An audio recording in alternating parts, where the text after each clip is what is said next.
And Jesus made it clear to them. He said, "Woe to you, teachers of the law and Pharisees, you hypocrites! You build tombs for the prophets and decorate their graves of the righteous.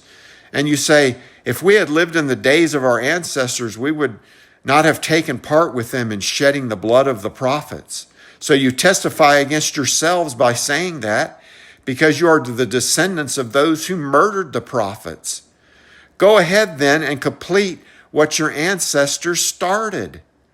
And many people miss this last line, friends. Go ahead then and complete what your ancestors started. This is Matthew 23, verses 29 through 32.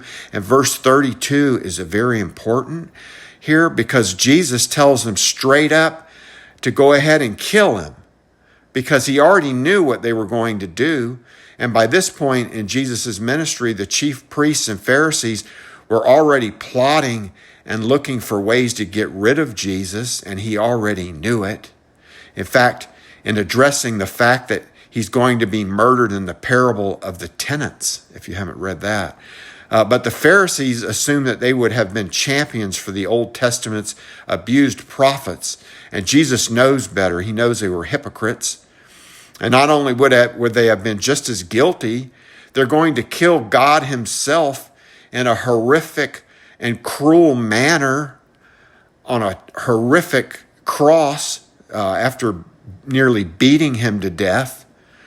The corruption inside is leading them to a decision that they'll never be able to take back. And many of them are in hell now because of their actions. Learning from the Pharisees, friends, modern Bible readers are fairly used to seeing the Pharisees as the villains of the gospel. But we need to be wary about that because, friends, we have to be careful because we could find ourselves guilty of many of the same sinful behaviors. We're just as prone to focus on external things and trivialize faith, to neglect things that Jesus cares about, and to persecute the faithful.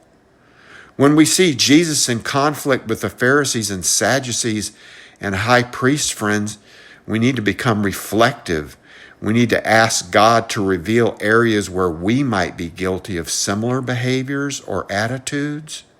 And when we recognize that ugliness and repent, we can be thankful to God in Jesus Christ that he is quick to forgive us.